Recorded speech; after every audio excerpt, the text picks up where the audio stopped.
ফেরাউনের নাম শুনছেন? ওরা যখন আল্লাহ লোহিত সাগরে ডুবাইয়া পানি খাওয়াইতে লাগলো, পানি খাইতে খাইতে পেটটা হয়েছে এত বড়, আর পানি খাইতে পারেন। এরপর হাত তুলে কয় আনা মিনাল মুসলিমিন, কোরআনের আয়াত, আনা মিনাল, হাত তুলে কয় আমি মুসলমান। ফেরাউন নাই বলে মুসলমান, আমরা যেমন কই কথা কহ। ফেরাউন হাত তুলে কয় আনা মিনাল মুসলিমিন। আল্লাহ কয় টাইম ইজ আপ, দেরি করছস, অনেক সময় দিলাম, অনেক সুস্থ রেখেছি, ক্ষমতা দিয়েছি, দাপট দিয়েছি, তখন যদি ঘাটটা নত করে, মাথাটা নত করে একবার ক্ষমা চাইতি, ফেরাউন তোরেও ক্ষমা করে দিতাম। কিন্তু সময় শেষ হওয়ার পরে আমি মুসলমানদের অন্তর্ভুক্ত বললে কোনো লাভ হবে নাকি? আল্লাহ বলল সময় নাই, সময় শেষ। কারণ মুসা আলাইহিস সালামের চাচাতো ভাই অনেক দাওয়াত দিল, জাকাত দেই, কারণ তো জাকাত দিব না, এই সম্পদ আমি কামাইছি, আল্লাহ দেয় নাই। মুসা আলাইহিস সালাম বললেন তাহলে আযাবের অপেক্ষা কর। আযাব চলে আসলো। আল্লাহ বলেন মুসা সেফ জোনে যাও, সরো, এখনই আযাব। ফাখাসাফনা বিহি ওয়া বিদারিহিল আরদ, পুরো ফাইমের জমিনটার আল্লাহ কাঁপিয়ে দিলেন, আর কারুনকে সহ পুরো সম্পত্তি তার জামিনের ভিতরে দাবিয়ে দিলেন। হাঁটু পর্যন্ত কারণ দেবে যায়, ভাবছে উঠে যাবে, কোমর পর্যন্ত দেবে যায়, ভাবছে উঠে যাবে, গলা পর্যন্ত যখন দেবে যায় আর সুযোগ নাই। কয় মুসা আমার সব সম্পত্তি তোরে আর তোর আল্লাহরে দিয়ে দিলাম, আমারে বাঁচা, আমারে সব সম্পত্তি তোর আর তোর আল্লাহ, আমারে খালি বাঁচা, চাচা আপন প্রাণ। আল্লাহ বলে সময় শেষ। তার মানে বাদাল গারগারা তওবা কিন্তু আর কবুল হয়। এই হলো একটা। নাম্বার 2, বাদা তুলুই শামস মিন মাগরিবিহা, প্রতিদিন চাঁদোলাতে সূর্য কোন দিক দিয়ে ওঠে? কথা কয় না, পূর্ব দিকে। জি, কিয়ামতের আগ দিয়ে সূর্য আর পূর্ব দিকে উঠবে না, পশ্চিম দিক থেকে উঠবে। যেদিন প্রভাতে পশ্চিম দিক থেকে সূর্য উঠবে, ওই দিন থেকে তওবার দরজাটারে বন্ধ করে দিবে কে? তার আগ মুহূর্ত পর্যন্ত জীবনে যত গুনাহ করেছি, অন্যায় করেছি, চোখের পানি ছেড়ে ক্ষমা চাইলে ক্ষমা করবে কে? শয়তান আল্লাহরে চ্যালেঞ্জ দিছে, আল্লাহ তুমি আমারে জাহান্নামে পাঠাবা, আমিও তোমার বান্দা করে লয়ে একসাথে জামাতে ঢুকবো, একা ঢুকবো না, একা যাব না, তোমার বান্দাদেরকে সবগুলোরে জাহান্নামী বানায়া তারপরে ঢুকবো। তোমার চ্যালেঞ্জ দিলাম, একটারও জান্নাতে ঢুকাইতে পারবা? আল্লাহকে তুই আমার চ্যালেঞ্জ দিলি, আমি তো সব রাজার বড় রাজা, মহারাজা, আমার চ্যালেঞ্জ দেশ, এত সাহস পাইলি কই? তুই আজীবন ওয়াসওয়াসা দিয়ে পাপ কাজ করাবি, একদিন তাফসীর মাহফিলে এসে আমার বান্দা ক্ষমা চাবে, আমি মাফ করে দেবো, তুই কি করবি? আজীবন অন্যায় করবে, আজীবন পাপ করবে, জুলুম করবে, একদিন চোখের পানি ছেড়ে আমার কাছে কান্নার মতো কান্না করলে আমি সব গুনাহ মাফ করে দেব। এজন্য আল্লাহ বললেন ইয়া আইয়ুহাল্লাযীনা আমানু তুবু ইলাল্লাহি তাওবাতান নাসুহা, ভুল করেছো তওবা করো, মাফ করবে কে? সাইয়েদনা আদম আলাইহিস সালাম ভুল করলেন, দুনিয়ায় এসে শত শত বছর কাঁদলেন, কিন্তু ক্ষমা হয় না। আল্লাহরে বললেন আল্লাহ কি করলে ক্ষমা পাবো বলো? ফাতালাক্কা আদামু মির রাব্বিহি কালিমাতিন ফাতাবা আলাইহি, আল্লাহ বললেন ও আদম তোমারে কিছু কালেমা শিখায় দেই, এই কালেমাগুলো দিয়ে আমার কাছে দোয়া করো, ক্ষমা করে দেব। আল্লাহ শিখায় দিলেন ও আদম 2 হাত তুলে চোখের পানি ছেড়ে আমার কাছে পড়ো, রব্বানা, পড়েন রব্বানা যালামনা আনফুসানা ওয়া ইল্লাম তাগফির লানা ওয়া তারহামনা লানাকুনান্না মিনাল খাসিরিন। এটা শিখাইতেছিল আল্লাহ। আল্লাহ আমি জুলুম করেছি, অন্যায় করেছি, ভুল করেছি, পাপ করেছি, তুমি যদি ক্ষমা না করো ক্ষমা করার কেউ নাই, ঠিক কি না? আমরাও পাপ করলে এই দোয়াটা পড়ার দরকার আছে না নাই? 5টা শর্ত সাপেক্ষে আমাদের তওবা কবুল করবে কে? তওবা কবুল হওয়ার কিছু শর্ত আছে 5টা। কয়টা? চিৎকার মেরে বলতে হবে, তওবা কবুল হওয়ার শর্ত কয়টা? 1 নম্বরে হচ্ছে আল ইকরার, acknowledgement. You have to give the acknowledgement that you are the greatest sinner on earth. আপনাকে ঘোষণা দিতে হবে যে আপনি পৃথিবীর সবচেয়ে বড় পাপী। 1 নম্বর শর্ত, আপনি বলেন যে আল্লাহ আমার চেয়ে বড় পাপী নাই, আকাশের নিচে জমিনের উপরে আমি সবচেয়ে বড় পাপী, এমন কোনো পাপ নাই যেটা আমি করি নাই, ঠিক কিনা? 1 নম্বরে পাপের ঘোষণা দেন। 2 নম্বরে আন-নাদাম, নাদাম মানে repentance, you have to be repentant for what you have done. আপনাকে অনুতপ্ত হতে হবে, চোখের পানি ছাড়তে হবে, আল্লাহ আমি লজ্জিত, আল্লাহ আমি নাদান, আমি পিশাচ, আমারে মাফ করে দাও। তার মানে স্বীকার গেলেন কি অন্যায় করেছেন। 2 নম্বরে আপনি অনুতপ্ত হলেন। 3 নম্বরে স্টপ, যেই পাপ করতেছিলেন ওটা থামান, stop what you have done, যেটা করতেছিলেন আগে থামান। আপনি সুদ খাইছেন, অনুশোচনা আসলো, মাফও চাইতেছেন, আবার সুদও খাইতেছেন, হবে? আপনি ঘুষ খেয়েছেন, তওবা শুরু করলেন, আবার ঘুষও খেয়ে যাচ্ছেন, তবে থামেন, স্টপ। 3টা গেল। 4 number, to hate what you have done, ঘৃণা করতে হবে। যে পাপটা করেছেন মন থেকে, ওই পাপটাকে ঘৃণা করতে হবে। 5 নাম্বার শর্ত হচ্ছে to determine that you never repeat this sin again in your life. আল্লাহর ওয়াদা দেন, কমিটমেন্ট দেন যে আল্লাহ আমার জীবনে পারতপক্ষে এই পাপ জীবনেও করব না। চিৎকার করে বলেন ঠিক কিনা? তার মানে আপনি শিকার যান, তারপরে আপনি অনুতপ্ত হবেন, যে পাপ করেছেন থামিয়ে দিবেন, পাপটারে মন থেকে ঘৃণা করবেন, আর আল্লাহরে ওয়াদা দিবেন আল্লাহ আর করব না। এই 5টা শর্তের আলোকে তওবা করলে জীবনের সব গুনাহ মাফ করে দিবে কে? এজন্য আল্লাহ বললেন, ইয়া আইয়ুহাল্লাযীনা আমানু তুবু ইলাল্লাহি তাওবাতান নাসুহা, তওবার মতো তওবা করো, সব গুনাহ মাফ করতে পারে কে? তওবা করবেন তো? রাজি আছেন? কবে করবেন? এই মুহূর্তে তওবা করলাম, এই মুহূর্তে আল্লাহর কাছে ক্ষমা চাই, আল্লাহ জীবনের সব গুনাহ মাফ করে দাও। আমাদের দেশে তওবা করার জন্য হুজুর লাগে, কথা কন, পিসা হুজুর, বড় হুজুর, ছোট হুজুর, হাফেজ সাহেব লাগে না? হাফেজ সাহেব, ইমাম সাহেব, এদের ছাড়া নাকি তওবা হয় না। না, এটা ভুয়া কথা। আপনি অনুতপ্ত হন, আপনি চোখের পানি ছাড়েন, আপনি আপনার রবরে বলেন, ক্ষমা করে দিবে কে? ইমাম সাহেব আসতে হবে শর্ত না, পীর সাহেব হুজুর এসে হুজুরের হাতে হাত রেখে তওবা পড়তে হবে শর্ত না। আপনার রবরে ডেকে চোখের পানি ছেড়ে ক্ষমা চান, ক্ষমা করবে কে? আর প্রতিদিন শতবার পড়তে থাকবে আস্তাগফিরুল্লাহ। আওয়াজ করে সবাই পড়েন আস্তাগফিরুল্লাহ, আর জোরে পড়েন আস্তাগফিরুল্লাহ। বিশ্বনবী বলেন, মান লাজিমাল ইস্তিগফার জাআলাল্লাহু লাহু মিন কুল্লি দিকিন মাখরাজা। সব সময় ইস্তিগফারের সাথে যে লেগে থাকবে, রব্বুল আলামিন তারে 5টা জিনিস দিবে। কয়টা? কথা গণ, আরো জোরে সবাই বলেন কয়টা? নাম্বার 1, জাআলাল্লাহু লাহু মিন কুল্লি দিকিন মাখরাজা। বিপদে পড়লে বিপদ থেকে উদ্ধার করবে কে? আমাদের তো কোনো বিপদ নাই, না আছে? কত বিপদ, হ্যাঁ? রাস্তাঘাটে দুর্ঘটনা হতে পারে, যে কোনো সময় ভূমিকম্পে পড়তে পারি, বজ্রপাত পড়তে পারে না? ঠেড়া বইরা মানুষ নাই, আছে না নাই? এই বিপদ আপদ থেকে আপনারা রক্ষা করবে কে? যদি আপনি ইস্তিগফারের সাথে আঠার মতো লেগে থাকেন। কিসের সাথে? কথা বলেন। ইস্তিগফারের সাথে লেগে থাকতে পারলে 1 নাম্বার হচ্ছে বিপদে পড়লে আপনারে মুক্ত করে দিবে কে? 2 নাম্বার, ওয়ামিন কুল্লি আমিন ফারাজা, যে কোনো ধরনের টেনশন, হাইপার টেনশন থেকে বাঁচায় দিবে কে? আমাদের তো টেনশন মেনশন নাই, না আছে? লাইফ নিয়ে টেনশন, বাঁচার টেনশন, মরার টেনশন, ক্যারিয়ারের টেনশন, রাস্তাঘাটে যানজট, এটার টেনশন, পুলিশের দৌড়ানি, র্যাবের দৌড়ানি, বাড়ির ভাড়া, গ্যাস বিল, বিদ্যুৎ বিল, ছেলে মেয়েদের লেখাপড়া, কত টেনশন। এই সব টেনশন থেকে আপনারে মুক্ত করে দিবে কে?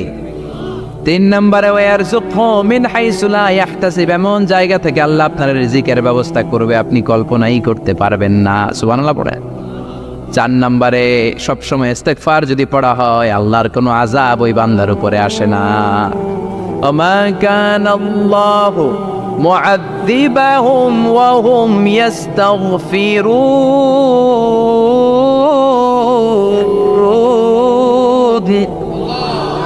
যতক্ষণ আমার বান্দা আমার কাছে ইস্তিগফার পড়তে থাকে, আমার কোনো আযাব বান্দারে পাবে না। যতক্ষণ ইস্তিগফার পড়বেন, আল্লাহর কোনো আযাব আপনার উপর আসবে না। 4টা গেল। 5 নাম্বার, বারবার ইস্তিগফার পড়লে রফিক ভাই আল্লাহ আপনারে মুস্তাজাবুদ দাওয়া বানাবে। দোয়া করা মাত্র কবুল করে নেবে কে? মুস্তাজাবুদ দাওয়া বুঝেন তো? মানে যিনি হাত তুলতে দেরি কবুল হতে দেরি হয় না। বারবার ইস্তিগফার পড়ে দেখেন যে আপনার দোয়া কেমনে কবুল হয়। ইমাম আহমদ ইবনে হাম্বলের নাম শুনেছেন? হাম্বলি মাযহাবের প্রতিষ্ঠাতা। হানাফি, শাফিঈ, মালিকি, 4 নাম্বারটা আপনারা বলেন। হাম্বল, এই হাম্বলি মাযহাবের ইমামের নাম আহমদ ইবনে হাম্বল, জগৎ বিখ্যাত মুহাদ্দিস।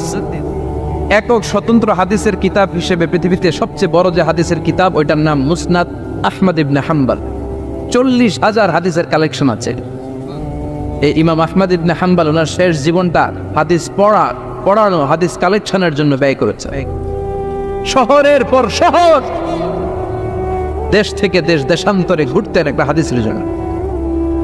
ওই সফরে বেরিয়েছেন হাদিস কালেকশনের জন্য। প্রচন্ড শীতের রাত, উনি মাগরিবের নামাজ এশারের নামাজ পড়ে একটা মসজিদে শুয়ে পড়লেন, আর শুয়ে শুয়ে হাদিস পড়তেছেন। কি পড়তেছেন? কথা বলেন। আর মনে মনে ভাবলেন রাতটা মসজিদে কাটায় দিয়ে ফজরের নামাজ পড়ে আবার বেরোবো। কিন্তু দারোয়ান এসে বলে মসজিদে থাকতে পারবেন না, ওঠেন। দারোয়ান আছে না, কথা কন। আহমদ ইবনে হাম্বল বললেন আমি শুধু রাতটা থাকতে চাই, আমি তো ফজরেরও মুসল্লি, ফজর নামাজ পড়বো তো এই মসজিদে, আমার থাকতে দাও। দারোয়ান তো দেয় না, কেন? মসজিদে থাকার জায়গা না, যাক মিয়া।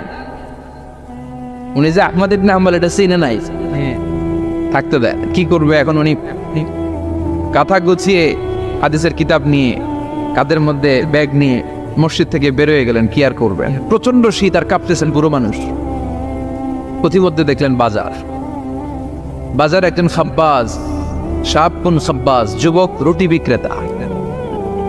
সে রুটি বিক্রি করে, চুলার মধ্যে রুটি সেকে। সে যে সালাম দিল আসসালামু আলাইকুম, যুবক বলে ওয়ালাইকুম আসসালাম। আহমদ ইবনে হাম্বল বলে যুবক আমার যাওয়ার জায়গা নেই, সফরে বেরিয়েছি, খুব শীতে কষ্ট পাচ্ছি, রাতে যদি তোমার এই চুলা থেকে একটু আগুন বোহাই কোনো সমস্যা? যুবক বলে না না সমস্যা না, হালান সাহালান, কোর সামনে আসেন, আপনি আগুন পোহাইলে আমার সমস্যা কি? সুবহানাল্লাহ পড়েন। আল্লাহ শুকরিয়া করে উনি বসলেন আর আগুন পোহাচ্ছেন। আর খেয়াল করলেন যুবক রুটি বানায় আর পরে আস্তাগফিরুল্লাহ, রুটির দলা বানায় পরে আস্তাগফিরুল্লাহ, খামির বানায় আর পরে আস্তাগফিরুল্লাহ, রুটি নিয়ে উনুনের ভিতরে চুলার ভিতরে সেকা দেয় আর পরে আস্তাগফিরুল্লাহ। দোকানদারের কাছে কেউ আসলেই সে রুটি দেয় আর পরে আস্তাগফিরুল্লাহ। ক্রেতার কাছ থেকে টাকা নিয়ে ক্যাশ বক্সে রাখে আর কি পড়ে? আবার রুটি বানানো শুরু করে আর কি পড়ে? খালি এটাই পড়তেছে। ইমাম আহমদ ইবনে হাম্বল তো অবাক, কিরে এটা আবার কেমন যুবক, খালি আস্তাগফিরুল্লাহ। উনি প্রশ্ন করলেন যুবক ঘটনা কি?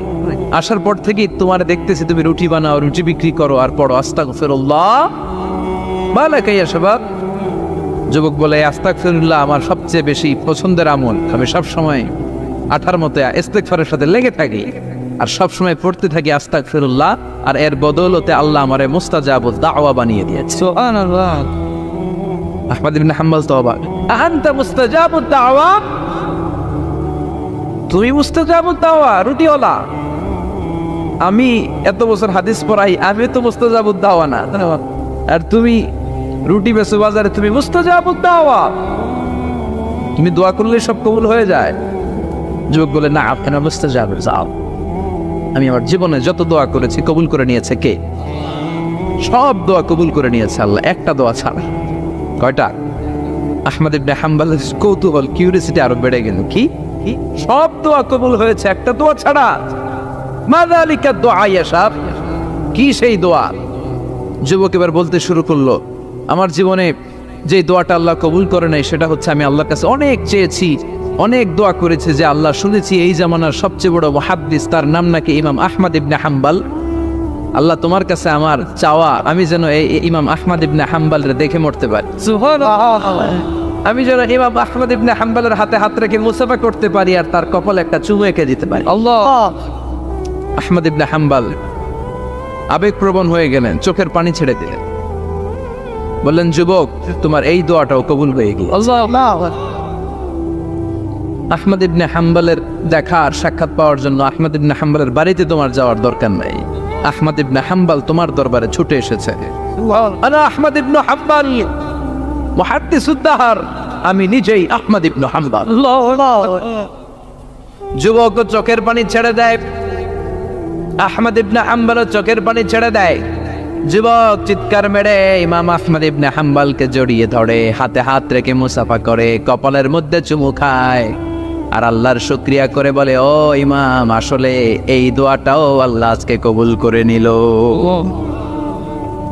বিশ্বাস হয়? সবসময় ইস্তেগফার পড়লে আপনার দোয়াগুলোর এইভাবে কবুল করে নিবে কি? এই পাঁচটা জিনিস পাবেন সবসময় যদি ইস্তেগফারের সাথে লেগে থাকেন। রাজি আছেন তো? এই জন্য বিশ্বনবী সব সময় নামাজে সালাম ফেরানোর পরে পড়তেন আস্তাগফিরুল্লাহ। কি পড়তেন? 3 বার পড়তেন আস্তাগফিরুল্লাহ, আস্তাগফিরুল্লাহ, আস্তাগফিরুল্লাহ। পড়তে রাজি আছেন? ইস্তেগফারের অনেকগুলো আলফাজ আছে, সবচেয়ে ছোট ইস্তেগফার হচ্ছে এটা আস্তাগফিরুল্লাহ, আস্তাগফিরুল্লাহ।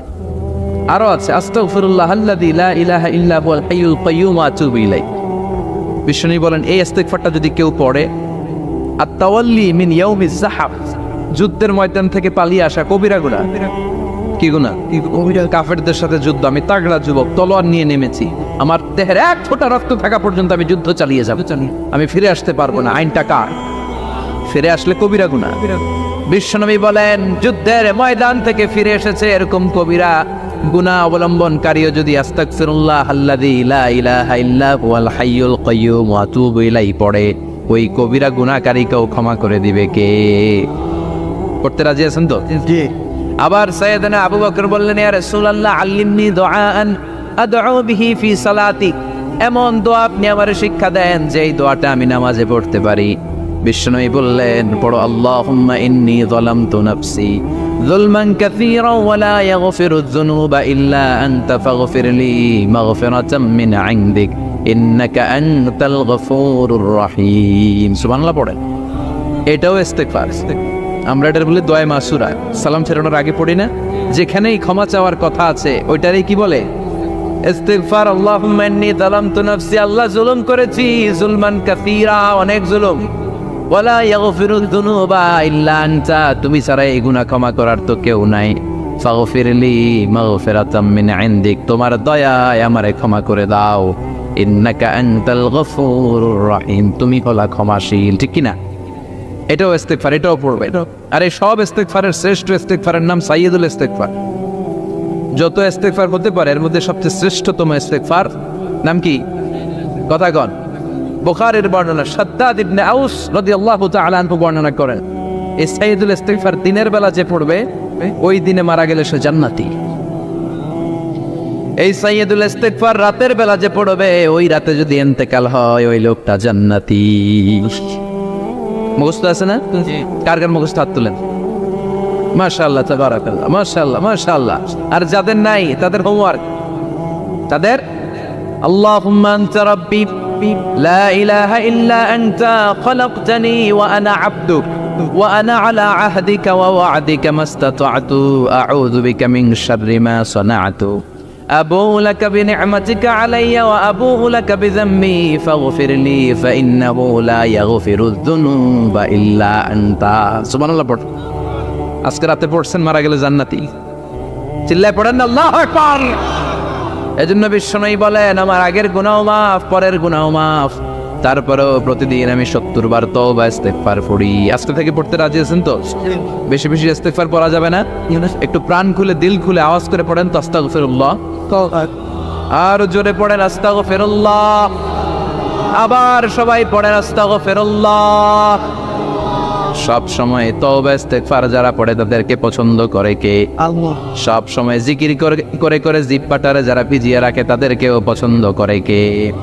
আল্লাহ বলেন, ওয়াযকুর রাব্বাকা ফি নাফসিকা তাদাররুআন ওয়া খীফাতান ওয়া দুনাল জাহরি মিনাল কওলি বিল গুদুবি ওয়াল আসাল ওয়া লা তাকুম মিনাল গাফিলিন। সুবহানাল্লাহ পড়ে। আল্লাহ বলেন, ওয়াযকুর রাব্বাকা ফি নাফসিক, আল্লাহরে মনে মনে ডাকো। তাদাররুআন ওয়া খীফা, আল্লাহর জিকির করতে আল্লাহ বলেছেন ফি নাফসি। বুঝতেছেন না তো? ফি নাফসিকা, মনে মনে আল্লাহর জিকিরটা করো। তাদাররুআন ওয়া খীফা, তাদাররুআন মানে বিনয়ের সাথে, with full of humility, submission and humbleness. বিনয়ের সাথে আল্লাহরে ডাকো। ওয়া খীফা, গোপনে গোপনে ডাকো। দুনাল জাহারে মিনাল কওল, চিৎকার চেঁচামেচি করে ডেকো না। কার কথা? আওয়াজ করে জিকির করো না। এই যে আমরা মাহফিলে লা ইলাহা ইল্লাল্লাহ জিকির করে, এটা তালিমান। উদ্দেশ্য কি? তালিমের জন্য আওয়াজ করে জিকির জায়েজ আছে, কিন্তু ব্যক্তিগত জিকিরের যে ইবাদতটা এটা আস্তে আস্তে হইতে হবে, এটা ভদ্রভাবে হতে হবে, চিল্লাচিল্লি করে নয়। আবার তালিমের জিকির ওইটাও ভদ্রভাবে। ইন্নাল্লাহা জামিল ইউহিব্বুল জামাল, আমার আল্লাহ সুন্দর, আমার আল্লাহর জিকিরের মধ্যেও সৌন্দর্য আছে না নাই? কিন্তু এদেশে জিকিরের ভেতরে লাফালাফি আছে না নাই? বেশি না কম? কি বসেন বসেন, হ্যাঁ বসে যান তো, অনেক ধরনের আছে জিকির। হ্যাঁ বসেন বসেন, বসে যান। হ্যাঁ হাইবার আলী, এটা কি আবার জালালি? তো এই যে ইন্নাল্লাহা জামিল ইউহিব্বুল জামাল, আমার আল্লাহ সুন্দর, আমার আল্লাহর জিকিরের মধ্যেও সৌন্দর্য আছে না নাই? তালিমের উদ্দেশ্যে সবাই মিলে জিকির করা যায়, কিন্তু চিল্লাফাল্লা করা যাবে না। লাফালাফি করা যাবে না, মাথা ডানে বায়ে ঝুলানো যাবে না, ঠিক কিনা? কিন্তু লাফালাফির জিকির আছে না নাই? লাফাইতে লাফাইতে হ্যাঁ, গাছের আগায় বাঁশের আগায়।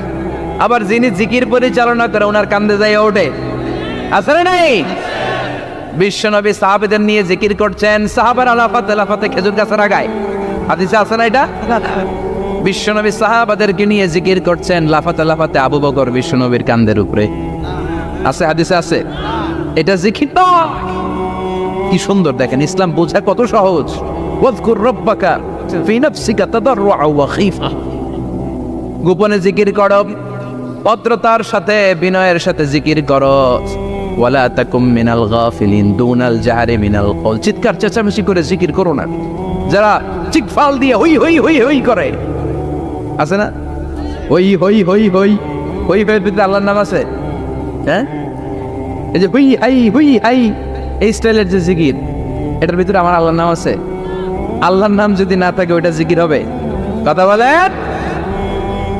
বিষ্ণু বললেন, খবরদার, চিৎকার চেঁচামেচি করে লাফালাফি করে যারা জিকিরি করে এরা মনে করে আল্লাহ কানে শোনে না। কথা বলেন। আপনি গোপনেও আল্লাহর ডাকলে আপনার ডাকে সাড়া দিবে কে? এজন্য রাব্বুল আলামিন বলেন, ফাযকুরুনি আযকুরকুম ওয়াশকুরুলি ওয়ালা তাকফুরুন। বান্দা আমার জিকির তোমরা করো, আমিও তোমাদের জিকির করব, ঠিক কি না? ঠিক কি না? আমরা যদি আল্লাহর জিকির করি আমাদের জিকির করে কে? সুবহানাল্লাহ কইবেন না? আমরা আল্লাহর জিকির করে, আল্লাহ নাকি আমাদের জিকির করে? জানো তো কথা এটা। আবার হাদিসে কুদসিতে আল্লাহ বললেন, ফাইন যাকারানি ফি নাফসি যাকারতুহু ফি নাফসি। আমার বান্দা যদি একা একা আমার জিকির করে, আমি আমার বান্দারে একা একা স্মরণ করি। ওয়া ইন যাকারানি ফি মালাইন যাকারতুহু ফি মালাইন খায়রিম মিনহু। এরকম মহা সম্মেলন করে যদি কেউ আমি আল্লাহর জিকির করে, আমি এর চেয়েও বড় মহা সম্মেলন ফেরেশতাদেরকে নিয়ে করে আমার বান্দারে স্মরণ করি। আল্লাহ, ওয়া ইন তাকাররাবা ইলাইয়া শিবরান তাকাররাবতু ইলাইহি যিরাআন। আমার বান্দা যদি আমার দিকে এক বিঘত আসতে চায়, আমি আমার বান্দার দিকে এক হাত এগিয়ে যাই। আমার বান্দা যদি আমার দিকে এক হাত আসতে চায়, আমি আমার বান্দার দিকে দুই হাত যাই। ওয়া ইন আতানি ইয়ামশি আতাইতুহু হারওয়ালা। আমার বান্দা যদি আমার দিকে হেঁটে হেঁটে আসতে চায়, আমি আমার বান্দার দিকে দৌড়ে দৌড়ে যাই। সুবহানাল্লাহ পড়েন। এজন্য বিশ্বনবী বলেন, লা ইয়াজালু লিসানুকা রাতবাম মিন যিকরিল্লাহ। আল্লাহর জিকির দিয়ে জিহ্বাটারে ভিজিয়ে রাখবা। কার কথা? চিল্লায় বলেন, কার কথা? সবসময় আল্লাহর জিকির করতে রাজি আছেন তো? সবচেয়ে শ্রেষ্ঠ জিকির বিশ্বনবী বললেন, আফদালু যিকরি লা ইলাহা লা ইলাহা লা ইলাহা ইল্লাল্লাহু মুহাম্মাদুর রাসূলুল্লাহ সাল্লাল্লাহু। সবচাইতে শ্রেষ্ঠ জিকির লা ইলাহা। এর চেয়ে শ্রেষ্ঠ জিকির আছে? কথা বলেন। বিশ্বনবী বললেন, মান ক্বালা লা ইলাহা ইল্লাল্লাহ সিদকান মিন কলবিহি। একনিষ্ঠতার সাথে অন্তর থেকে কেউ যদি জীবনে একবার বলে লা ইলাহা ইল্লাল্লাহ, দাখালাল জান্নাহ। তার যদি পাপ থাকে, অন্যায় থাকে, ওই পাপ আর অন্যায়ের শাস্তিগুলার পরে কোনো না কোনো দিন আমার ওই বান্দা জান্নাতে ঢুকবে। একবার যদি খালিসান মিন কলবিহি সে পড়ে লা ইলাহা ইল্লাল্লাহ, তার জন্য জান্নাতকে অবধারিত করে দিয়েছে কে? আবার এটার নাম আল্লাহ দিয়েছে কালিমায়ে। কথা বলেন। দারাবাল্লাহু মাসালান কালিমাতান তাইয়িবাতান কাশাজারাতিন তাইয়িবাতিন আসলুহা সাবিতুন ওয়া ফারউহা ফিস সামা। সুবহানাল্লাহ। পবিত্র বাণী এটা কালিমে তাইয়িবা। আবু সাঈদ আল খুদরি থেকে বর্ণিত, মুস্তাদরাকে হাকিম আর সহিহ ইবনে হিব্বানে এসেছে। বিশ্বনবী বলেন, মুসা আলাইহিস সালাম আল্লাহর একবার প্রশ্ন করলেন, ইয়া রাব আল্লিমনি দুআন আদউ বিহি। আপনি আমার এমন একটা জিকির শিক্ষা দেন যে জিকির দিয়ে আমি শুধু আপনার জিকির করব, কেউ এই জিকির করতে পারবে না। এই জিকির জানবো শুধু আমি আর জানবেন। কথা কন। প্রশ্ন করছে কে? হ্যাঁ, কাকে করেছে? আল্লাহ এমন একটা জিকির শিখান যেই জিকির কেউ জানে না, আমি জানবো, আর ওই জিকির দিয়ে প্রাণ ভরে আপনারা ডাকবো। আল্লাহ বললেন, মুসা পড়ো লা ইলাহা ইল্লাল্লাহ মুহাম্মাদুর রাসূলুল্লাহ মুসা আলাইহিস সালাম বললেন আল্লাহ চাইলাম কি, কইলেন কি? লা ইলাহা তো জাতীয় জিকির, এটা তো আন্তর্জাতিক জিকির, এটা জানে না এমন কেউ নাই। এমনকি হিন্দু ভাইরাও জানে, কথা কন। আল্লাহ আমি তো চাইছিলাম এক্সক্লুসিভ, আমার জন্য স্পেশাল, এর চেয়ে সুন্দর আর কেউ জানবে না। এত সুন্দর একটা জিকির আপনি দিবেন, এটা আমি ডাকবো আপনারে আর আপনি শুনবেন। আল্লাহ বললেন মুসা এর চেয়ে দামি আমার কাছে নেই। লাউ তাদউ লা ইলাহা ইল্লাল্লাহ ফি কাফা, লা ইলাহা রে যদি মুসা এক পাল্লায় রেখে দাও, ওয়াস সামাওয়াতু সাবউ ওয়াল আরদিন, সাত আকাশ সাত জমিন যদি আরেক পাল্লায় রেখে দাও, লা ইলাহা এক পাল্লায়, সাত আকাশ সাত জমিন আরেক পাল্লায় ওজন যদি দাও, লা রাজাহাত কাফাতু লা ইলাহা ইল্লাল্লাহ, মুসা দেখবা মুহূর্তের মধ্যে লা ইলাহা ইল্লাল্লাহর পাল্লা ভারী হয়ে গেছে। সাত আকাশ সাত জমিন এক পাল্লায়, শুধু লা ইলাহা ইল্লাল্লাহ আরেক পাল্লায়, মুহূর্তে লা ইলাহার পাল্লাটারে ভারী করে দিবে কে? এটা বিপ্লবী বাণী। আমরা এটার ভিক্ষার মধ্যে লাগাইছি। এখন ভিক্ষা করার সময় লা ইলাহা আছে না নাই? একটা টাকা দিয়া যান, আমি গরিব ইনসান, আখিরাতে সওয়াব পাইবেন পাহাড় সমান। একটা টাকা দিয়া যান, আমি গরিব ইনসান, আছে না নাই? জুমার নামাজের সময় ভিক্ষা করে, একটা টাকা দিয়া যান, আর লা ইলাহার জিকির লগে, আছে না নাই? এটা আমরা ভিক্ষার জিকির বানাইছি, এটা তো বিপ্লবী বাণী। এই বাণীর পক্ষে যারা, তারা ন্যায় আর সত্যের পক্ষে চিল্লায় বলে ঠিক কিনা? এই বাণীতে যারা বিশ্বাস করে, তারা এক আল্লাহর সামনে মাথা নত করে দেয়। গোটা পৃথিবীর কোন শক্তির সামনে ওই মাথা নত হয় না, ঠিক কিনা? এই লা ইলাহা যারা আমরা মানি, আল্লাহ ছাড়া কারো সামনে মাথা নত করব? কোন শক্তি আমাদের মাথা নত করাতে পারে? বিপ্লবী বাণী, এটা সংগ্রামী বাণী। এই বাণী এমন বিপ্লব তৈরি করে, গোটা বিশ্ব পাল্টে দেয়। এই লা ইলাহার ব্যাখ্যা করেছেন সাইয়্যিদ কুতুব শাহীদ তার তাফসিরে। নাম শুনছেন? জি। কি নাম তাফসিরের? ফি জিলালিল কোরআন। ফি জিলালিল কোরআন লিখে উনি মিশর কাঁপিয়ে দিলেন। তিনি গোটা বিশ্বের জাহালাতকে তার তাফসিরের লেখনের মধ্যে দিয়ে তুলে এনেছেন। আর বলেছেন আল্লাহর আইন ছাড়া পৃথিবীর বুকে কোনো আইন চলবে না।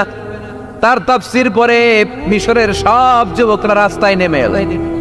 আন্দোলনের চোটে পুরো মিশরে উত্তাল গণ আন্দোলন। ইনিল হুকমু ইল্লা লিল্লাহ, আল্লাহর জমিনে আল্লাহর আইন ছাড়া কিছু চলবে? পুরো মিশর টালমাটা, সরকার টালমাটা। সরকার প্রধান ছিল জামাল আব্দুল নাসের। কয়টারে জেলে ভর? কথা কন। হকের কথা বললে জেলখানা আছে না নাই? সাইয়্যিদ কুতুব শাহীদের জেলখানায় ভরা হলো। ওনারে জেলখানায় ভরার পরে আন্দোলন আরো 3 গুণ বেড়ে গেল। কায়রোর রাস্তায়, মিশরের রাস্তায় রাস্তায় ইসলাম প্রেমিক, কোরআন প্রেমিক যুবকদের আন্দোলন। পুরো আন্দোলনে মিশর কেঁপে উঠল। মিশর ব্যাপী আন্দোলনের গণজোয়ার। সরকারের অবস্থা খারাপ। সরকার এবার ঘোষণা দিল সাইয়্যিদ কুতুব শাহীদ মিশরের যুবকদেরকে আন্দোলনে ঠেলে দেওয়ার কারণে তাকে মৃত্যুদণ্ড দেয়া হলো। ফাঁসি। যুগে যুগে কোরআনের পক্ষে যারা, এদের কাছে ফাঁসির রশি আছে না নাই? কিন্তু এই ফাঁসির রশিকে তারা থোড়াই কেয়ার করে চিল্লায় বলেন ঠিক কিনা? ফাঁসি। সাইয়্যিদ কুতুব শাহীদের ফাঁসির রায় দেয়া হলো। আদালত থেকে ফাঁসির রায় বহাল রাখা হলো। যেদিন ফাঁসি দেওয়া হবে তার 1 ঘন্টা আগের ঘটনা। কারা কর্তৃপক্ষের নিয়ম অনুযায়ী, জেল কোডের নিয়ম অনুযায়ী জেলখানার যিনি ইমাম আছে না, উনি 1 ঘন্টা আগে আইসা এই কালিমা পড়ায়। যারা ফাঁসি দেওয়া হবে এর পড়ায় লা ইলাহা মুহাম্মাদুর। তো সাইয়্যিদ কুতুব শাহীদকেও কালিমা পড়ানোর জন্য ইমাম সাহেব আসছে। ফাঁসির বাকি কয় ঘন্টা, এসে বলে সাইয়্যিদ কুতুব শাহীদ আপনি পড়েন লা ইলাহা ইল্লাল্লাহ। সাইয়্যিদ কুতুব শাহীদ বলে আমারে তুই কালিমা শিখাইস না, আমি কালিমা খুব ভালো জানি।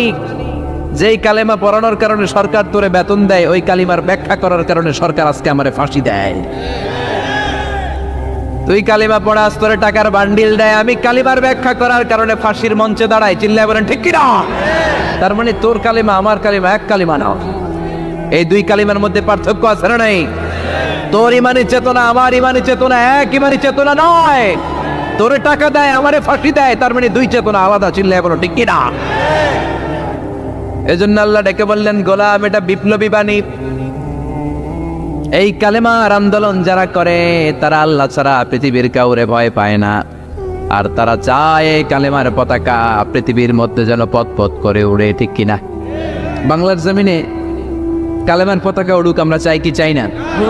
কোনো একদিন এদেশের আকাশে কালিমার পতাকা উড়বে, সেদিন সবাই খোদাই বিধান পে দুঃখ বেদনা ভুলবে। কোনো একদিন এদেশের আকাশে কালিমার পতাকা উড়বে, সেদিন সবাই খোদাই বিধান পে দুঃখ বেদনা ভুলবে। চিৎকার করে বলে ঠিক কিনা? এই কালেমার সমাজ যদি হয়, ওই সমাজে কেউ লাঞ্ছিত হবে না, ওই সমাজে কোনো নারী নিগৃহীতা হবে না, ওই সমাজের কোনো কাজের মেয়েরা ধর্ষিত হবে না, ওই সমাজে দুর্নীতি থাকবে না, ঘুষ থাকবে না, চাঁদাবাজি থাকবে না, টেন্ডারবাজি থাকবে না। সমাজটারে শান্তি দিয়ে সমৃদ্ধ করে দিবে কে? এজন্য সব সময় জিকির করতে হবে। একজনের চিল্লায় বলেন তিনি কে? শ্রেষ্ঠ জিকির হচ্ছে লা ইলাহা ইল্লাল্লাহ। করতে রাজি আছেন? সব সময় জিকিরটা করতে রাজি আছেন? Every night and every day, every night and every day, never forget to say la ilaha illallah. Never forget to say la ilaha illallah. পড়েন, every night and every day, every night and every day, never forget to say la ilaha illallah. Never forget to say la ilaha illallah. Never forget to say la ilaha illallah. When you're walking down the street, use your time and repeat and say in every heartbeat la ilaha illallah. When you're walking down the street, use your time and repeat and say in every heartbeat la ilaha illallah.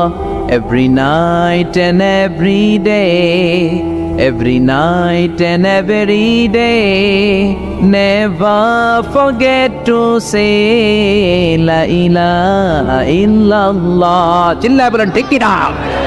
দিনে রাতে যে কোনো মুহূর্তে আমাদের জিহ্বার মধ্যে থাকবে কি? কথা বলেন, জিহ্বায় থাকবে কি? এজন্য বিশ্বনবী বললেন আফদালুয যিকরি লা ইলাহা ইল্লাল্লাহ। আল্লাহর কাছে সবচাইতে প্রিয় জিকির হলো লা ইলাহা ইল্লাল্লাহ। আবার বিশ্বনবী বললেন আহাব্বুল কালামে ইলাল্লাহি আরবাআ। আল্লাহর কাছে সবচাইতে প্রিয় কথা হলো চারটা। কয়টা? সুবহানাল্লাহ, আলহামদুলিল্লাহ, লা ইলাহা ইল্লাল্লাহ। সুবহানাল্লাহ,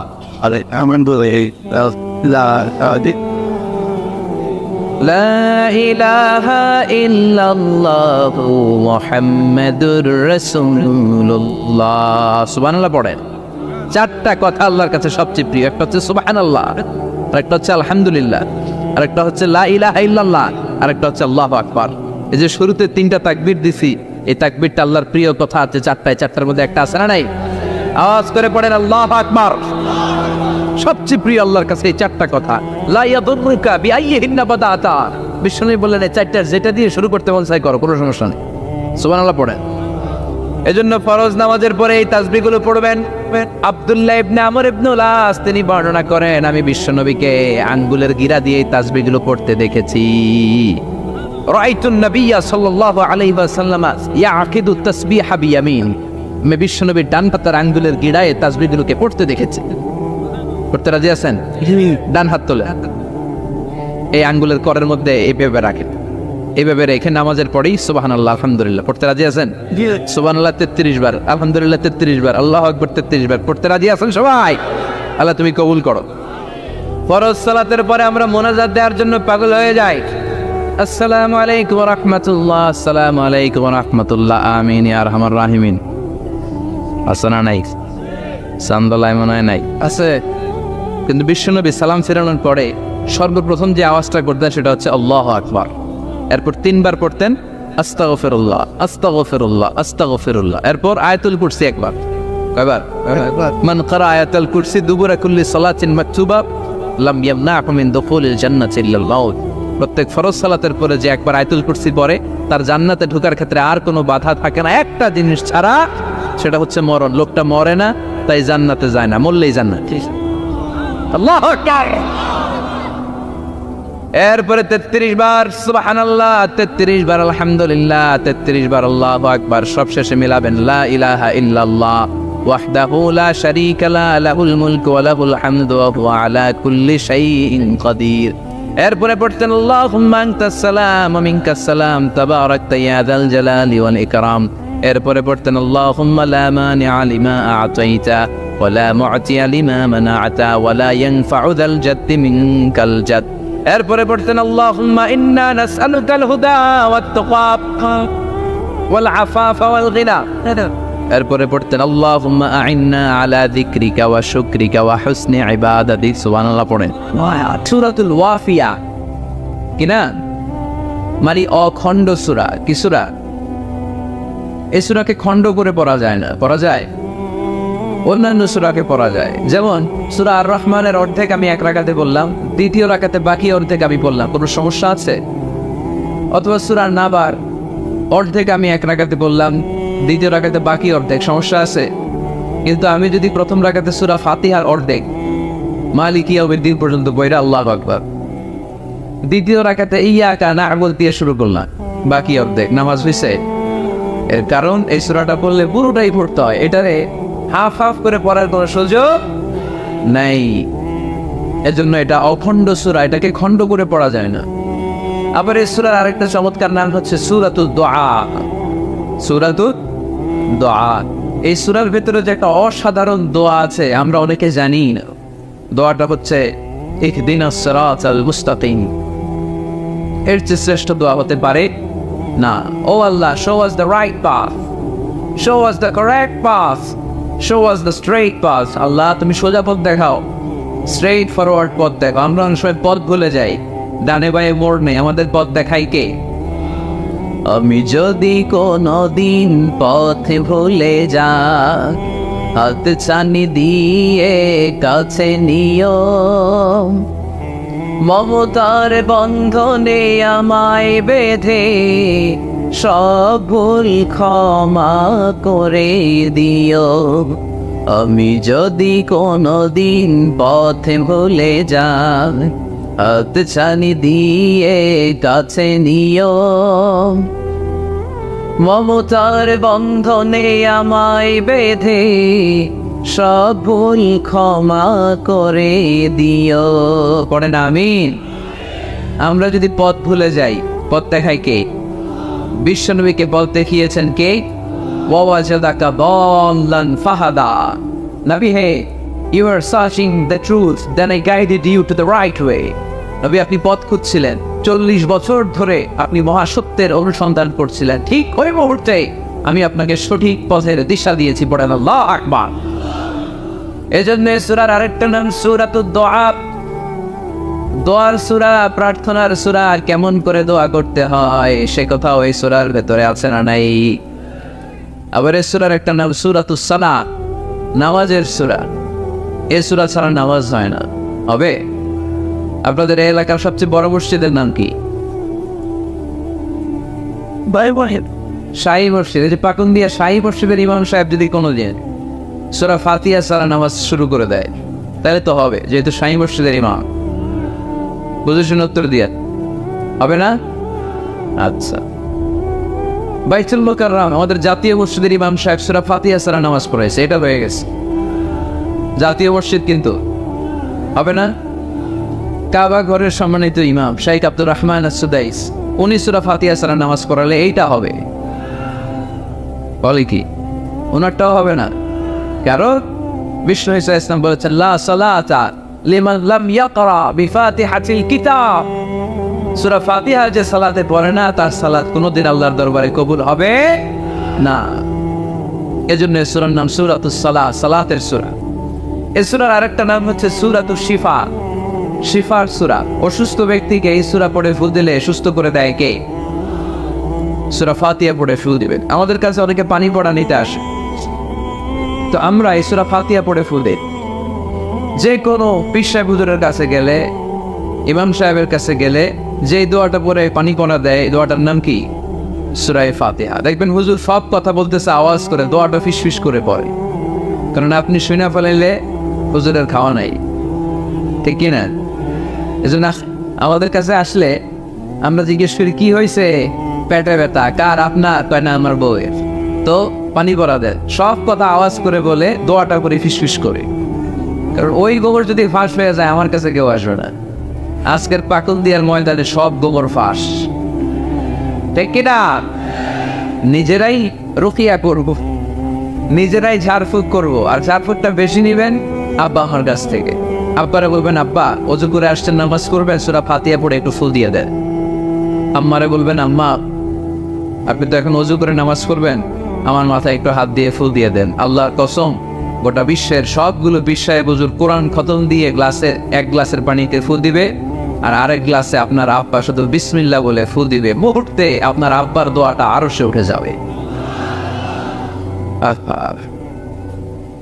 বাবা মারে চিনল না, দোয়া নিতে জানলো না। অনেক দেখেছে এরকম, প্রতি বছর উমরা করে, বাপরে ভাত দেয় না, মারে ভাত দেয় না। ঘরে মা বাবার রেখে তুমি কাবা ঘরে যে আল্লাহরে খোঁজো, কপাল পোড়া, ঠিক কিনা? এই জন্য আব্বা আম্মার কাছ থেকে দোয়া নেবেন, এই রুকিয়াটা করবেন। পাকুন দিয়ার ভাইয়েরা, আল্লাহ রাসূল সাল্লাল্লাহু আলাইহি ওয়াসাল্লাম আয়াতুল কুরসি পড়ে ফুল দিতেন নিজের গায়ে। সূরা ইখলাস, সূরা ফালাক, সূরা নাস 3 কুল পড়ে ফুল দিতেন। সূরা ফাতিহা পড়ে ফুল দিতেন। এগুলো পড়ে হাত দুটো মিলাবে, হাতে ফু দিয়ে মাথা থেকে পা পর্যন্ত মাসাই করবেন। It's a protection from your Lord. জিন ভূতের আসর, ব্ল্যাক ম্যাজিক, জাদু টোনা, বান মারা, এগুলো আছে নাকি পাকুন দিয়ায়? কি বলেন এগুলোর আপনারা? বান মারে? হ্যাঁ, ঝাড়ু মারে, দারু, জাদু, ঝাড়ু, জাদু, ঝাড়ু, যাই হোক, তো এগুলো কিন্তু মারে, বান মারে, জাদু টোনা করে, ব্ল্যাক ম্যাজিক করে। এগুলো থেকে আমাদের সোনাগুলিদেরকে আমরা প্রোটেকশন করাবো কিভাবে? ওদেরকে শিখাই দিব। সূরা ফাতিহা পড়ে, আয়াতুল কুরসি পড়ে, 3 কুল পড়ে তুমি হাতের মধ্যে ফু দিবা। ফু দিয়ে মাথা থেকে পা পর্যন্ত তুমি নিজেই মাসাজ করবা। তোমাকে প্রোটেকশন দিবে কে? আল্লাহ রাসূল সাল্লাল্লাহু আলাইহি ওয়াসাল্লাম বলেছেন, মান ক্বারা আয়াতাল কুরসি দুবুরা কুল্লি সালাতিন মাকতুবাতিন লাম ইয়ামনাহু মিন দুখুলিল জান্নাতি ইল্লাল মাউত। প্রত্যেক ফরজ সালাতের পরে যে ব্যক্তি আয়াতুল কুরসি তেলাওয়াত করবে, তার জান্নাতে যাওয়ার ক্ষেত্রে আর কোনো ব্লক বা বাধা নাই, একটা জিনিস ছাড়া, সেটা হচ্ছে মরণ, মৃত্যু। লোকটা মরে না তাই জান্নাতে যায় না, মরলেই জান্নাতি। এজন্য আজকে থেকে সূরা ফাতিহা বেশি বেশি পড়বেন। তো সাইয়েদনা আবু সাঈদ আল খুদরি রাদিয়াল্লাহু তাআলা বর্ণনা করেন, আমরা একবার মরুভূমিতে সফর করছিলাম, হঠাৎ দেখলাম মানুষের জটলা ডিঙ্গিয়ে ভেতরে যেয়ে দেখি এক লোক শুয়ে আছে, আর অন্য লোকেরা মন্ত্র পড়ে ফু দিচ্ছে। উল্টা পাল্টা মন্ত্র পড়ে ফু দেয় না, সুমন্তর সু কালী কুত্তার গু। আমরা ছোটবেলায় শুনতাম বাচ্চারা এরকম ছুমন্তর সু কালী কুত্তা, এগুলো পরে ওরা মন্ত্র পড়তো। তো উনি যে দেখলেন কি কি মন্ত্র পড়ে এই লোককে ফু দিচ্ছে, উনি বললেন কি হয়েছে? সবাই বললো আমাদের নেতা সাইয়্যিদুল হাই, হাইমানি গোত্র, এই গোত্রের নেতা সাপ কামড় দিয়েছে, বিষে এমন নীলাভ হয়েছে, দেখো মনে হয় মারা যাবে, কি করা যাবে? তোমরা কি কোনো রুকিয়া ঝাড়ফুঁক জানো? উনি বললেন জানি। তাহলে আসো একটু ঝাড়ফুঁক করো। উনি বললো শর্ত আছে, আমাদেরকে ছাগল দিতে হবে, 1 পাল ছাগল। আরেক বর্ণনায় এসেছে 30টারও অধিক ছাগল। সবাই বললো আমাদের নেতা, এর যদি কিছু হয়ে যায় আমরা নেতৃত্ব শূন্য হয়ে যাব, ছাগল লাগুক আর উট লাগুক, তুমি আসো। বাড়ি বাড়ি যে ছাগল রেডি, সাইয়েদনা আবু সাঈদ আল খুদরি রাদিয়াল্লাহু তাআলা আনহু পড়তে আরম্ভ করলেন, আলহামদুলিল্লাহি রাব্বিল আলামিন আর-রাহমানির রাহিম মালিকি ইয়াউমিদ্দিন ইয়্যাকা না'বুদু ওয়া ইয়্যাকা নাস্তাঈন اهدنا الصراط المستقيم صراط الذين أنعمت عليهم غير المغضوب عليهم ولا الضالين পড়েন আমিন। উনি এটা পড়ে ফু দিলেন। ফু দিতে দেরি মুহূর্তের মধ্যে সোয়াবটা বসে গিয়েছে। আবার ফু দিছে, এবার দাঁড়ায় গেছে। আরেকবার ফু দিছে, হাঁটতে শুরু করছে, একেবারে সুস্থ। সবাই তো আবার টাসকি খেয়ে গেছে। আবু সাঈদ আল খুদরি রাদিয়াল্লাহু আনহু বলে, টাসকি পরে খাও, আগে ছাগল দাও। কারণ ছাগল দেওয়ার কন্ডিশন ছিল না, ওরা ছাগল নিয়ে আসছে। সাইয়েদনা আবু সাঈদ আল খুদরি রাদিয়াল্লাহু তাআলা আনহু আনন্দে এবার ছাগল নিয়ে সাহাবাদেরকে নিয়ে রওনা। প্রতিমধ্যে লেগেছে প্রচন্ড ক্ষুধা, তখন তারা কয়েকটা ছাগল জবাই করে খেয়েছে। খাওয়ার পরে পেট যখন ঠান্ডা, তখন ব্রেন সচল।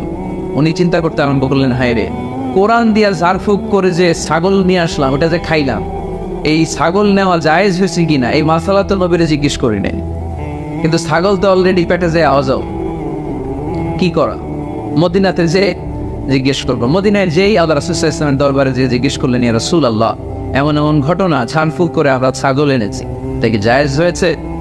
আল্লাহ রাসূল সাল্লাল্লাহু আলাইহি ওয়াসাল্লাম বলে, জায়েজ হয়েছে মানে অবশ্যই জায়েজ হয়েছে, কোরআনের দাম বাড়ায় দিয়ে আসছো মিয়া। ছাগল কিছু থাকলে আমার ঘরে পাঠায়। সুবহানাল্লাহ পড়তে বলে না। ওয়ালাকাদ আতাইনাকা, বুখারীর হাদিস, ওয়ালাকাদ আতাইনাকা সাবআম মিনাল মাসানি ওয়াল কুরআনুল আযীম। নবী হে, নিত্য পাঠনীয় সপ্তবাক্য দিয়েছি, যেই দোয়া পড়ে ফু দিতে দেরি অসুস্থ ব্যক্তি সুস্থ হতে দেরি হয়। এজন্য আল্লাহ ইরশাদ করেন, অনুনাজ্জিলু মিনাল কুরআনি মা হুয়া শিফাউন ওয়া রাহমাতুল লিল মুমিনিন ওয়া লা ইয়াজিদুয যালিমিনা ইল্লা খাসারা। এই কোরআনকে আমি শিফা হিসেবে নাযিল করলাম, এই কোরআনকে আমি রহমত হিসেবে নাযিল করলাম, এই কোরআনকে আমি তোমাদের জন্য হেদায়েত হিসেবে নাযিল করলাম। তোমাদের কোরআন রহমত এনে দিবে, বরকত এনে দিবে, শিফা এনে দিবে, কিন্তু জালেমদেরকে কিছু এনে দিবে না, ঠিক কিনা? ওয়ালা ইয়াজিদিল যালিমিনা ইল্লা খাসারা। জালিমদের অকল্যাণ করবে, জালিমদের কল্যাণ নাই এই কোরআনে। জালিম যদি হেদায়েতের নিয়তে কোরআন পড়ে তাহলে কল্যাণ পাবে, তা না হলে কল্যাণ পাবে না। তো এখন থেকে আমরা যদি অসুস্থ হয়ে যাই, যেই সূরাটা পড়ে আমরা ঝাড়ফুঁক করবো, সূরাটার নাম আরো জোরে বলেন, ফাতিহা। এই সূরাটা কোরআনের ধারাক্রম অনুসারে 1 নম্বর সূরা, নাম্বার 1। কয় নাম্বার? 1 নম্বর। এই সূরাটা মক্কাতুল মুকাররমায় নাযিল হয়েছে, তাই এটি মাক্কি সূরা। কি সূরা? মাক্কি সূরা। এই সূরার আয়াত সংখ্যা 7টি। কয়টি? এবার আমি প্রশ্ন করব, আপনারা উত্তর করবেন আওয়াজ করে। সূরার নাম, ক্রমিক নাম্বার, আয়াত সংখ্যা। সূরাটা মাদানী। কি সূরা? মনে থাকবে তো? আসলে প্রতিদিন এই সূরাটা পড়ি, এই সূরাটার তাৎপর্য কি, মর্মবাণী কি আমাদের জানার দরকার আছে না? কিন্তু আমরা অনেকেই জানি না। জানি আরব বিশ্বে দেখবেন, ওনারা যখন তারাবির সালাত পড়ে, আযাবের আয়াত আসলে কাঁদে। পাকুন দিয়ে আপনারা কাঁদেন? জান্নাতের আয়াত আসলে দরাজ গলায় তেলাওয়াত করে, আপনারা কি করেন? আমরা করি না। কারণ ওনারা কি পড়ছেন সেটা তাৎপর্য আর মর্মবাণী ওনারা অনুভব করছেন। গত বছরের আগের বছর না, গত বছর আমি হজে শাইখ আব্দুর রহমান আস-সুদাইসির পেছনে নামাজ পড়লাম। উনি যখন সূরা কুরাইশ তেলাওয়াত করছেন, ফালিয়াবুদু রাব্বা হাযাল বাইত, এটা বলে তিনি কেঁদে দিলেন। কারণ উনি অর্থ বুঝতে পেরেছেন, আয়াতের অর্থ ফালিয়াবুদু রাব্বা হাযাল বাইত, এই কাবা ঘরের মালিক আল্লাহর ইবাদত করো, এই ঘরের রবের ইবাদত করো। আর ওই ঘরের সামনে দাঁড়িয়ে উনি ইমাম, উনি ওই ঘরের সামনেই দাঁড়া আর করতেছে এই ঘরের রবের ইবাদত করো। এটা যখন অনুভব করলেন, উনি আর নিজেকে ধরে রাখতে পারলেন, উনি কান্না জুড়ে দিলেন। উনার পেছনে আমরাও কাঁদতে লাগলাম, কারণ ইমাম যেদিকে মুসল্লিও সেদিকে উনিও কাঁদে, আমরাও কাঁদি, কারণ অর্থ বুঝতেছি তো। আবার জান্নাতের আয়াত আসলে এমন সুরের ঝংকার তুলে তিনি তেলাওয়াত করে, মনে হচ্ছে যেন এখনই উপর থেকে রহমত নাজিল হচ্ছে, ঠিক কি না? আমরা যখন তারাবির সালাত পড়ি, আমাদের কখন যে আযাবের আয়াত গেল, কখন যে জান্নাত গেল, আর কোন দিক দিয়ে জাহান্নাম গেল, কোন দিক দিয়ে ইউসুফ নবীর কাহিনী গেল, কোন দিক দিয়ে আমার নবীর ঘটনা গেল, কিছু টের পাই। শুধু আমরাই টের পাই না এমনটা না, যিনি পড়াচ্ছে উনিও টের পায় না, ঠিক কিনা? এজন্য আমাদের চোখ দিয়ে দাঁড় দাঁড় করে পানি নামে না, আমরা অশ্রুসিক্ত হই না। জান্নাতের আয়াত আসলে আমাদের মজা লাগে না, কোরআনটারে মজা লাগাইতে হবে, ঠিক কিনা? বুঝতে হবে মাতৃভাষায়। স্মার্টফোন ইউজ করেন কারা কারা দেখি? ওরে আল্লাহ, সবাই স্মার্ট তো দেখি, এত স্মার্ট মানুষ এখানে থাকে। তো এই স্মার্টফোনের ভেতরে কিন্তু কোরআনের অ্যাপস ডাউনলোড করা যায়। কোরআনের অ্যাপস ডাউনলোড করবেন, করে আপনি পড়বেন, যা বলার আল্লাহ সব বলে দিয়েছে, নতুন করে আর কিছু বলবে না।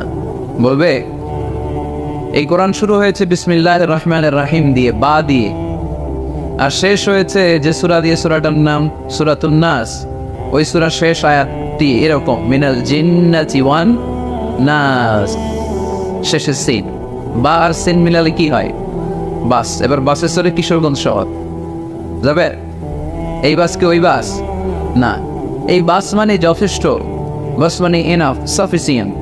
মাঝে মাঝে এরকম হয়, আমরা খাচ্ছি, আমাদের পাতে খাইতে পারি না, আরো তুলে দেয়, কারণ হুজুর একদিন পাইছে, খাওয়াই আজকে মাইরা ফেলবে। তো আমরা বলি বাস বাস, আর লাগবে না ভাই, আর পারছি না, বাস মানে যথেষ্ট আমার জন্য।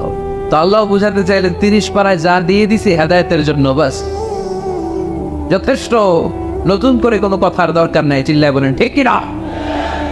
It's a problem solving methodology, it's not a problem creating methodology. কোরআন কখনো প্যাচ লাগায় না, প্যাচ খোলে। এই যে সুতা দিয়ে বাঁধতে গেলে অনেক সময় প্যাচ লেগে যায় না, এটার কি বলে না তারা? গিট্টু। এই কোরআন কি গিট্টু লাগায় নাকি গিট্টু খোলে? সমস্যা তৈরি করে না সমাধান এনে দেয়? সমাধান চাও যদি জীবনে মরণে, ফিরে যাও খোঁজে নাও, চোখ রাখো কোরআনে, ঠিক না? পড়েন সবাই, সমাধান চাও যদি জীবনে মরণে, ফিরে যাও খোঁজে নাও, চোখ রাখো কোরআনে। If you want the solution this dunya and akhirah, go back, have a look to the holy কোরআনে, তাই না?